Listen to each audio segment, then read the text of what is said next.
ଏଠି ଦେଖନ୍ତୁ ସିଏସସି ଇ government services India କମ୍ପାନୀରୁ ପୋଷ୍ଟ ବାହାରିଛି ଯେଉଁଟାକି ଆଧାର ପୋଷ୍ଟ ବାହାରିଛି। ତ ପୋଷ୍ଟ ନେମ୍ ହେଉଛି ସୁପରଭାଇଜର ଅପରେଟର। ତାହେଲେ ଏହାର ଟୋଟାଲ ଭ୍ୟାକେନ୍ସି ରହିଛି 282। ତାହେଲେ ଏହାର ସାଲାରୀ ରହିଛି minimum wages of the respective state set for semi skill manpower. ତାହେଲେ ମେନ୍ ପାୱାରରୁ ଏହା ସାଲାରୀଟା ମିନିମମ୍ ଦିଆଯିବ। ତେବେ ଏହି ପୋଷ୍ଟଟିକୁ ଆପ୍ଲାଏ କରିବା ପାଇଁ ଏହାର କ୍ୱାଲିଫିକେସନଟି ରହିଛି ITI 12th ପାସ୍ କିମ୍ବା 10 ପାସ୍ କରିଥିବେ ସେହି ବ୍ୟକ୍ତି ଜଣକ ମେଲ୍ ଆଣ୍ଡ ଫିମେଲ୍ ଏହି ପୋଷ୍ଟଟିକୁ ଆପ୍ଲାଏ କରିପାରିବେ। ତେବେ ଏହାର ଏଜ୍ ଲିମିଟ୍ ରହିଛି 18 ଇୟର୍ସ ଏଜ୍ ଅର୍ ଏବଭ୍। ତାହେଲେ 18 ବର୍ଷରୁ ଉର୍ଦ୍ଧ୍ୱ ହୋଇଥିବ ତାହେଲେ ସେହି ମେଲ୍ ଆଣ୍ଡ ଫିମେଲ୍ ଏହି ପୋଷ୍ଟଟିକୁ ଆପ୍ଲାଏ କରିପାରିବେ। ତେବେ ଏହାର ଷ୍ଟାର୍ଟ ଡେଟ୍ଟି ଆପ୍ଲାଏ ହୋଇସାରିଛି ଯେଉଁଟାକି 27/12/2025ରୁ ଆପ୍ଲାଏ ଚାଲିଛି ଏବଂ ଏହାର ଲାଷ୍ଟ ଡେଟ୍ ରହିଛି 31 ଜାନୁଆରୀ 2026 ଏହାର ଲାଷ୍ଟ ଡେଟ୍ ରହିଛି।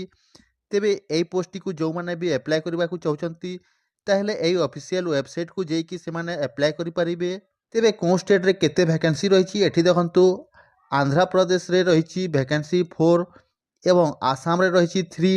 ତ ପୋଜିସନ୍ ରହିବ ଆଧାର ସୁପରଭାଇଜର ଅପରେଟର।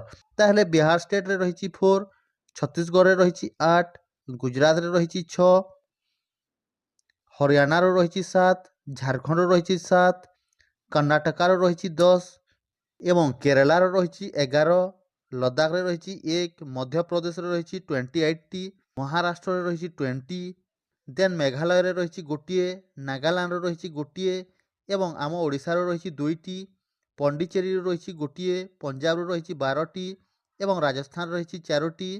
ସେହିଭଳି ତାମିଲନାଡ଼ୁରେ ରହିଛି 3ଟି, ତେଲେଙ୍ଗାନାରେ ରହିଛି 11ଟି, ଉତ୍ତରପ୍ରଦେଶରେ ରହିଛି 23ଟି, ଉତ୍ତରାଖଣ୍ଡରେ ରହିଛି 3ଟି, ୱେଷ୍ଟ ବେଙ୍ଗାଲରେ ରହିଛି 5ଟି।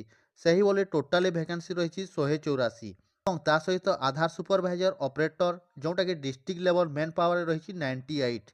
ତେବେ ଯେଉଁମାନେ ବି ଏହି ପୋଷ୍ଟଟିକୁ ପକାଇବାକୁ ଇଚ୍ଛୁକ ଅଟନ୍ତି ତାହେଲେ ସେଇମାନେ ଏହି ପୋଷ୍ଟଟିକୁ ପକାଇ ପାରିବେ। ବେଶୀ ଡେରି ନ କରନ୍ତୁ, ଅନଲାଇନ୍ ଚାଲିଛି ତାହେଲେ ଆପଣ ଫଟାଫଟ ଅନଲାଇନ୍ ଯାଇକି କରିନିଅନ୍ତୁ।